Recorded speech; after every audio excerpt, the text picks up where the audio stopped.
here at the front desk, we pretty much make first contact with the public. We help people with their problems, and if we have to, we call officers in to deal with problems that we can.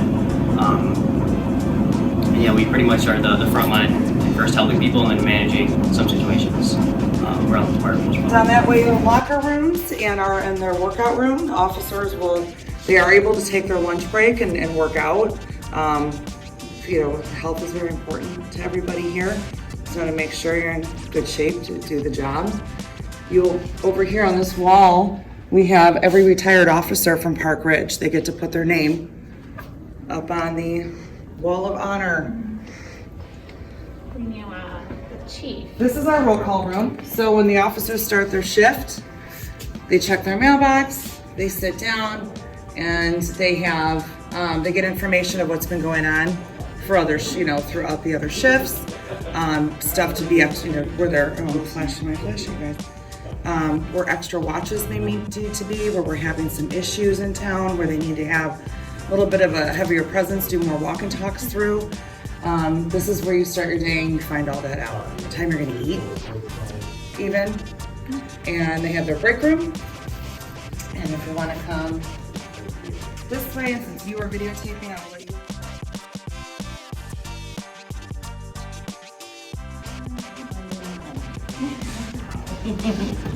This is our traffic office. We have some specialty spots. Traffic is one of them, investigations is another, and investigations is all the way upstairs. We have a little crunch for space. There's a lot of people in the building itself. The head of our volunteers comes in as well, and he gets a desk because we have a great amount of volunteers that help us, thankfully, because we can't all do this by ourselves. Eyes and ears are great to have in any way you can.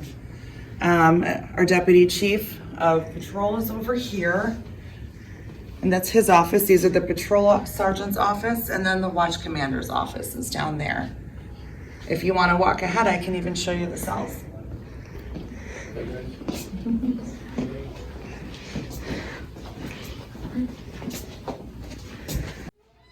gonna edit, huh?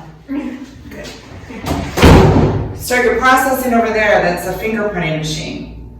So even though, as I've explained to other groups in the committee, I'm sure you two are older, so you may know this already, but your fingerprints are like snowflakes.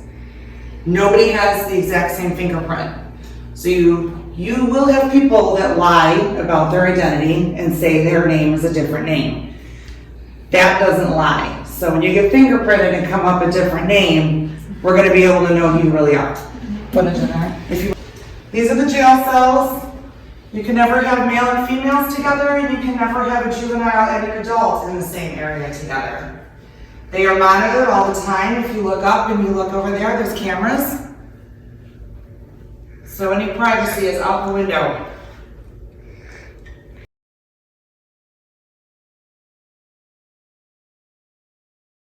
Property building. When officers come in with whatever property they need inventory, sometimes they'll work with the forensic department lab. They got a lot of cool tools in there to lift fingerprints, to package items. They'll bring the items here, enter it on the computer. One handgun, one thing of clothing, personal property. They'll put it in these lockers. And once you move them up, they're locked, they can't get at it. When I come into work the next day, or if I'm still at work and they do it, I go around, open the locker, take the items, and I put them in my property room, and I shelve them accordingly. So that's pretty much it.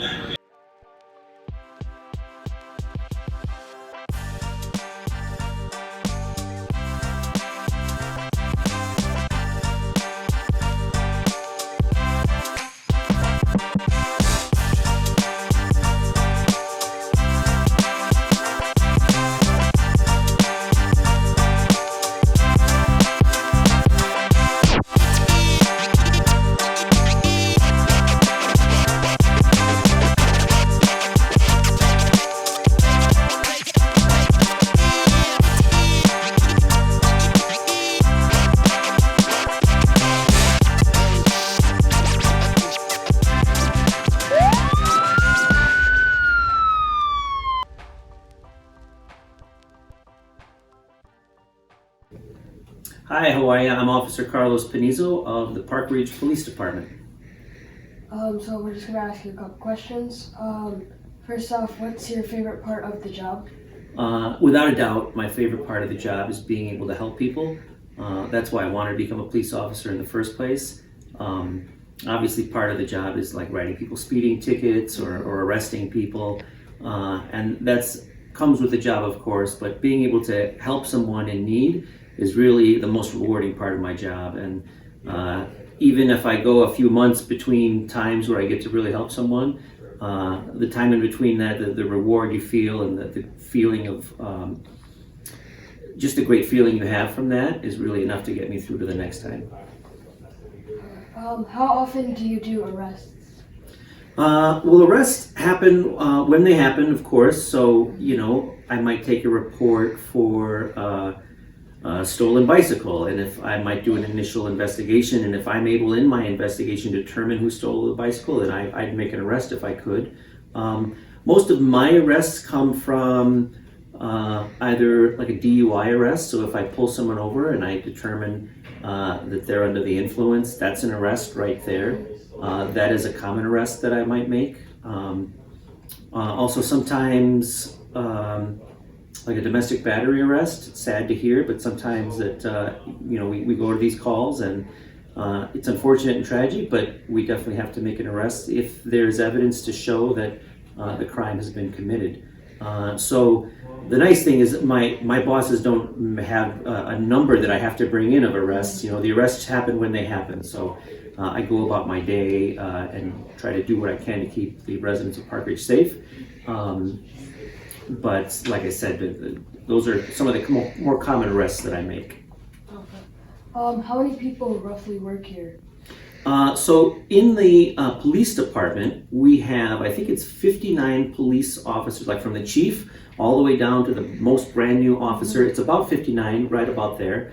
Do you often work with other officers? Or? Occasionally, yes, we do. So our town, it borders Chicago, Niles, and Des Plaines. So every once in a while, and some parts of unincorporated Cook County. So every once in a while, an event or a crime or a crash might happen on the border, and our Park Ridge police officers will work closely with either Cook County sheriffs or Des Plaines police officers, Niles police officers, or Chicago police officers.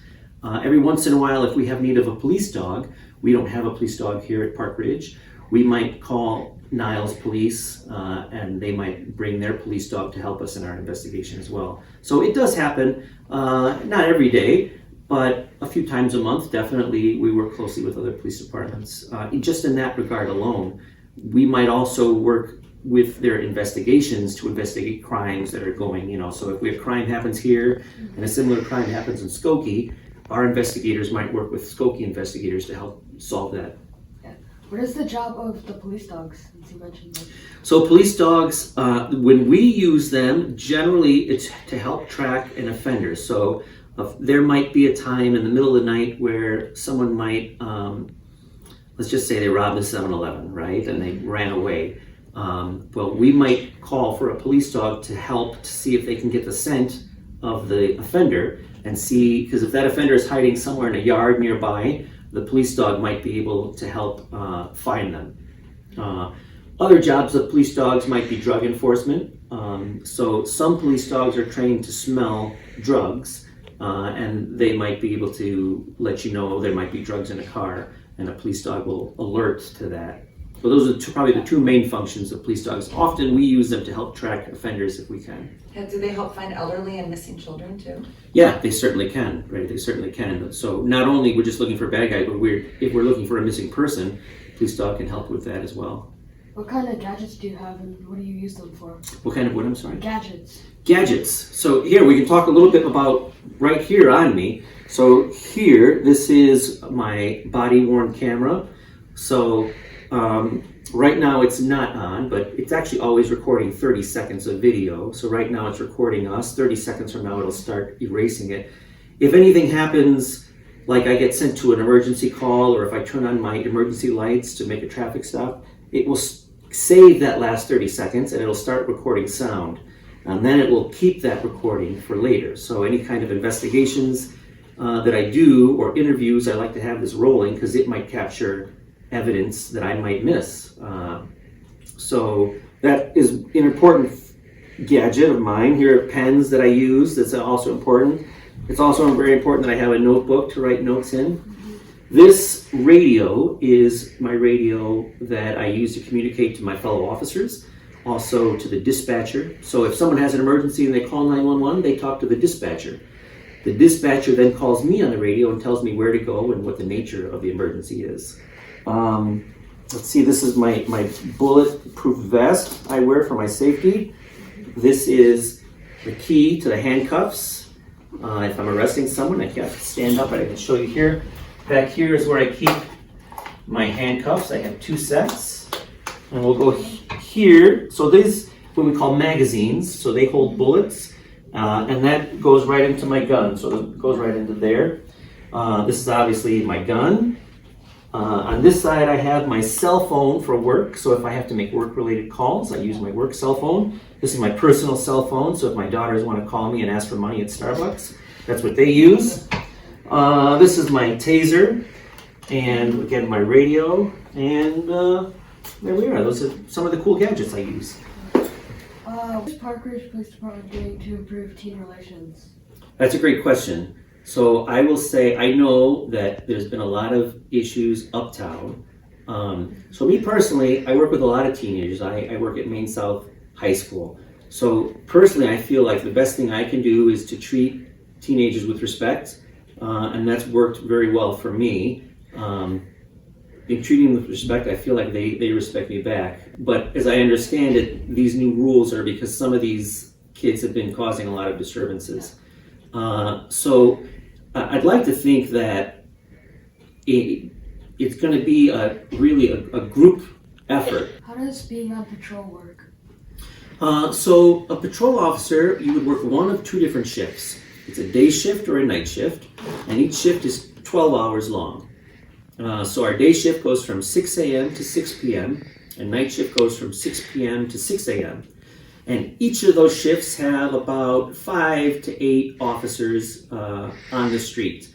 And those officers are just patrolling, making sure that people are driving safely, making sure that our businesses are safe, making sure that everyone's safe in town. If there's an emergency that happens in town, then the 911 dispatcher will dispatch 1 or 2 cars, maybe 3, depending upon the emergency, to that spot. But basically, of the cars we have on the street, the town is broken up into 5 beats. So at least one officer is assigned to each of those beats. That makes sense. How often do you get calls and things that you have to do? That's a good question. So on a weekday morning, it's pretty busy with rush hour traffic. So let's say between 6 a.m. and let's say 10 a.m., I might get 2 to 3 calls. There might be a traffic accident. It might be an alarm call. Those are very popular. People, either in their home or their business, the alarm goes off. Most of the times it's a false alarm, but we always have to respond to it as if it's really a burglar breaking in. And then it gets a little bit slower around 10 to noon, but then right around noon it picks up a little with lunch uptown. And then right around 2 to 3, 4 o'clock it's a little slower, but then it picks up again between 4 and 6 with rush hour again. That's times where most of our crashes happen, in rush hour morning hours and rush hour afternoon hours. And those are very busy times for us, not only for emergency calls, but for crashes as well. And I would say that on the weekend evening, that's a little bit busier too. Not so much with rush hour, but with calls such as disturbances, trespassing, curfew violations. So it depends on the time of day and the time of week. I don't think I have any more questions. Awesome. Well, thank you so much. Very nice to meet you. Thank you. Anytime, come by and visit us.